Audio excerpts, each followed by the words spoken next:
Hello दोस्तों, मैं हूं फजर आफ्ताब और आप देख रहे हैं हमारा चैनल लर्न अबाउट फार्मेसी एमआरजे।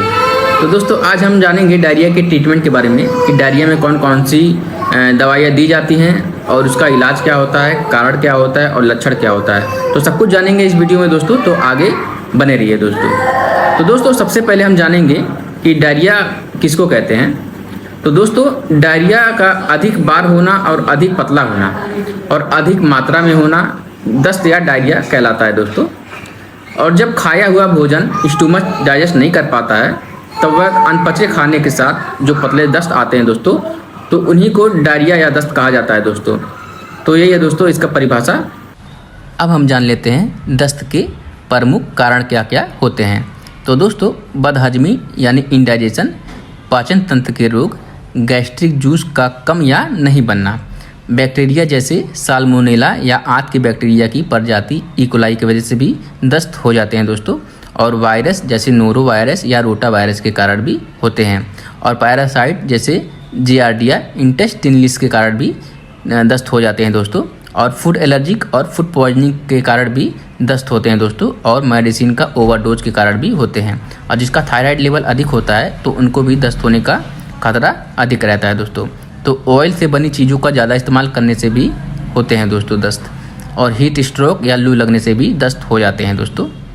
और इसके अलावा दस्त के लक्षण की बात करें दोस्तों, तो भोजन करने के तुरंत बाद दस्त अधिक आते हैं जो घबराहट में और अधिक बढ़ जाते हैं।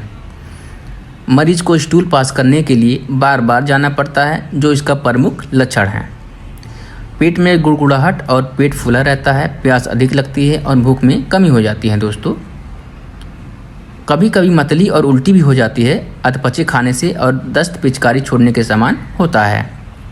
और इसके अलावा बड़ी मात्रा में पानी जैसा पतला दस्त आने पर मरीज को थकान और बेहोशी हो सकती है दोस्तों। कभी कभी पेट में तेज दर्द होती है जो स्टूल पास या फ्लेटस मतलब पेट से गैस निकल जाने से दर्द शांत हो जाता है दोस्तों। अब दोस्तों दस्त को पहचाने कैसे कि दस्त यही है। तो दोस्तों दस्त आने से पहले हल्का हल्का दर्द जैसा महसूस होता है और पेट में गुड़गुड़ाहट और पेट फूलना, पतले दस्त का बार बार आना और प्यास अधिक लगना, कमजोरी महसूस करना आदि कष्ट होने पर इसे आसानी से पहचाना जा सकता है दोस्तों। अब बात करेंगे दोस्तों इंस्ट्रक्शन यानी निर्देश के बारे में। तो दोस्तों आमतौर पर दस्त एक नॉर्मल और क्यूरेटिव डिजीज़ है यानी ठीक होने वाला बीमारी है। समय पर डायग्नोस और इलाज कर दिया जाए तो मरीज़ जल्दी ठीक हो जाता है, नहीं तो मरीज़ की कंडीशन और भी गंभीर हो सकती है।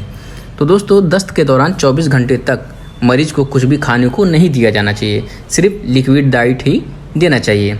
और दस्त में दिया जाने वाला जो भोजन है दोस्तों, कच्चा केला दे सकते हैं, अदरक दे सकते हैं, आंवला का मुरब्बा दे सकते हैं, साबूदाना खिला सकते हैं, फलों का जूस, दही दे सकते हैं, पपीता खिला सकते हैं दोस्तों। तो इसका ट्रीटमेंट की बात करते हैं दोस्तों कि डायरिया में कौन कौन सी ट्रीटमेंट दिया जाता है। तो दोस्तों सबसे पहले मरीज का बीपी चेक करना है और अगर मरीज का बीपी लेवल काफ़ी कम है तो ड्रिप ही लगाना है और दूसरा कोई विकल्प नहीं है दोस्तों। तो दोस्तों आपको मैं आसान भाषा में बता दूं, अगर आपके पास कोई ऐसा पेशेंट आता हो और कहता हो कि 2-4 खुराक मुझे दे दीजिए जिससे मेरा लूज मोशन ठीक हो जाए, तो सबसे पहले दोस्तों आप उसे स्प्रोट प्लस टैबलेट BD सुबह शाम और मेटोफार प्लस टैबलेट सुबह शाम और साथ में O2 टैबलेट सुबह शाम दे सकते हैं दोस्तों। अगर दोस्तों सीवियर कंडीशन हो तो स्प्रोट प्लस टैबलेट जो है TDS यानी सुबह दोपहर शाम 3 टाइम कर सकते हैं दोस्तों। और दोस्तों अगर इंडाइजेशन के कारण दस्त हो रहा हो तो यूनी एंजाइम टैबलेट ऐड कर सकते हैं और साथ में पेंटॉप DSR ऐड कर सकते हैं दोस्तों। पेंटॉप DSR को दोस्तों खाली पेट लेना है। और दोस्तों साथ में ORS का घोल दे सकते हैं, इलेक्ट्रॉल पाउडर वगैरह। और उसके अलावा दोस्तों अगर प्रोटोजोअल या इन्फेक्शन के कारण दस्त हो रहा हो तो बिजिलैक देंगे और यूनी एंजाइम को हटा देंगे दोस्तों। अगर नॉर्मल दस्त हुआ है दोस्तों यानी 2-4 बार हुआ है तो उस कंडीशन में आप यूनी एंजाइम और बिकोसूल दोनों में से कोई एक कैप्सूल दे सकते हैं दोस्तों। और बाकी ट्रीटमेंट यानी टैबलेट सेम रहेगा दोस्तों। तो ये टैबलेट वाइज हमने समझ लिया दोस्तों। अब हम समझेंगे इंजेक्शन के थ्रू क्या क्या ट्रीटमेंट दिया जाता है। मान के चलिए दोस्तों अगर आपके पास ऐसा कोई पेशेंट आया हो और वो आपसे कहता हो कि मैं 2-4 जगह से अपना ट्रीटमेंट करा चुका हूँ लेकिन फिर भी मुझे रिजल्ट नहीं मिला है, तो उस कंडीशन में दोस्तों आप क्या करेंगे, सबसे पहले उसका बीपी का लेवल चेक करेंगे। अगर बीपी का लेवल काफ़ी कम है तो ड्रिप देना ही है दोस्तों, बाकी कोई विकल्प नहीं है दोस्तों। और बाकी ट्रीटमेंट सेम ही रहेगा दोस्तों, बस इसमें इंजेक्शन को ऐड कर देना है। तो इंजेक्शन में दोस्तों मीकासिन रहेगा ओडी, और अगर सीवियर केस है तो मीकासिन को बीडी दे सकते हैं दोस्तों। और दोस्तों अगर पेट में भारीपन लग रहा हो तो उस कंडीशन में इंजेक्शन पेंटॉप को देना है, और यूनिएंजाइम और विजिलैक को भी ऐड कर देना है दोस्तों साथ में। दोस्तों अगर इंडाइजेशन के कारण हो तो यूनिएंजाइम हो गया, और अगर प्रोटोजोअल इन्फेक्शन के कारण हो तो विजिलैक दोस्तों दे देंगे। और बाकी ट्रीटमेंट तो सेम ही रहेगा दोस्तों।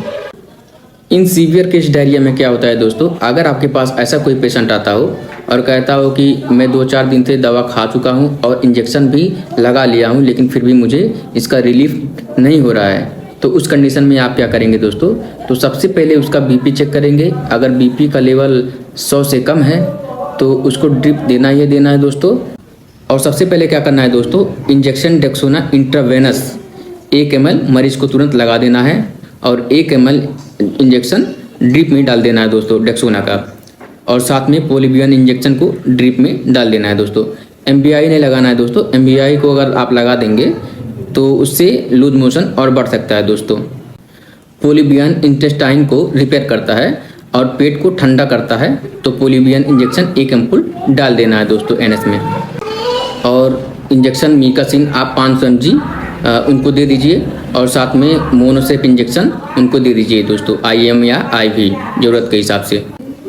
और 2 गोली स्टेट लोमोफेन प्लस उनको खिला दीजिए तुरंत का तुरंत।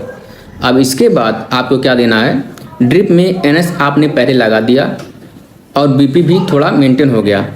अब क्या करना है, अब RL 1 लगा दीजिए और 1 जो है DNS उनको लगाइए, और मेट्रोजिल ड्रिप उनको 3 टाइम लगाइए।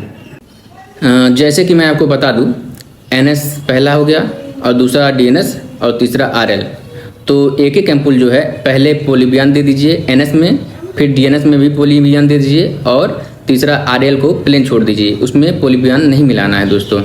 और अगर बीपी का कंडीशन लो है तो उसमें आवश्यकता अनुसार डेक्सोना इंजेक्शन मिला सकते हैं दोस्तों बीपी के कंडीशन के हिसाब से। और मेट्रोजिल ड्रिप को 3 टाइम देना है, और इंजेक्शन पेंटॉप BD दे सकते हैं। तो ये हो गया आपका डायरिया का ट्रीटमेंट। और इसके अलावा अब उनको ओरली ट्रीटमेंट क्या देना है, जब पेशेंट को घर भेजना है तो जो ट्रीटमेंट है सब सेम ही रहेगा, जो टैबलेट बताया गया है तो सब सेम ही रहेगा। तो जैसे कि मैं आपको बता दूं, टैबलेट O2 सुबह शाम, और टैबलेट स्प्रोट प्लस TDS यानी सुबह दोपहर शाम, और टैबलेट मेट्रोफार प्लस इसमें नहीं रहेगा क्योंकि लोमोफेन प्लस आपने पहले दे ही दिया था।